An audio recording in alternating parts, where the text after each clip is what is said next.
વડોદરામાં ફાર્મા કંપનીના ગોડાઉનમાં એનસીબીની તપાસ. મોડી રાત્રે રાવપુરામાં ફાર્મા કંપનીના ગોડાઉનમાં સર્ચ કરવામાં આવી રહ્યું છે. ક્લોરોફિલ્સ બાયોટેક પ્રાઇવેટ લિમિટેડના ગોડાઉનમાં સર્ચ. ગોડાઉનમાં પોલીસની કિલ્લેબંધી સાથે ગુપ્તરાય તપાસ. એમપીમાં ક્લોરોફિલ્સ બાયોટેક પ્રાઇવેટ લિમિટેડનું ઉત્પાદન થાય છે. દવા બજારમાં એનસીબીના સર્ચથી વેપારીઓમાં ફફડાટ છે.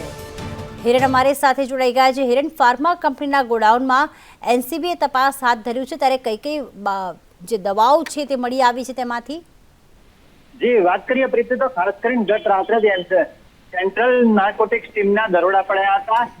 રાવપુરા વિસ્તારમાં આવેલી ક્લોરોફિલ્સ નામની કંપનીની જે ગોડાઉન છે, ગોડાઉનની અંદર તપાસ કરવામાં આવી હતી. મધ્યપ્રદેશના પોલીસ કર્મચારીઓને પણ સાથે રાખવામાં આવ્યા હતા. પોલીસ કાફલો ખડકી દેવામાં આવ્યો હતો અને તમામ ગુપ્ત રાહે તપાસ કરવામાં આવી હતી. સમગ્ર રાત દરમિયાન તપાસ થયા બાદ આજે સવારે ટોટલ 850 બોટલ મેડોફિન સિરપ અને ટ્રામાફેન ડી ની 15,300 ટેબ્લેટનો જથ્થો સીઝ કરાયો છે.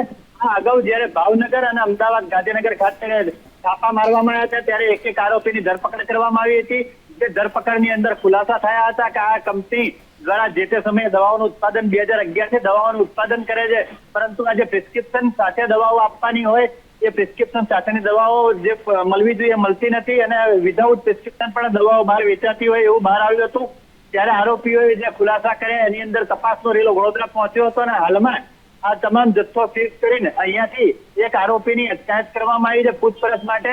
અને પૂછપરછ બાદ હજી વધુ ખુલાસા થશે કઈ કઈ જગ્યાએ આ દવાઓ જાય છે, કેવી રીતે જાય છે અને ચલણો બનાવવામાં આવે છે કે નહીં, કેટલા વર્ષથી ચાલે છે ધંધો. આ નશીલી દવાઓમાં પણ કદાચ ઉપયોગમાં લેવાતો તેવું પણ ડ્રગ્સ ડિપાર્ટમેન્ટને શંકા છે. એ આધારે તમામ તપાસ ચાલી રહી છે. પ્રીતિ, આભાર તમામ વિગતો માટે.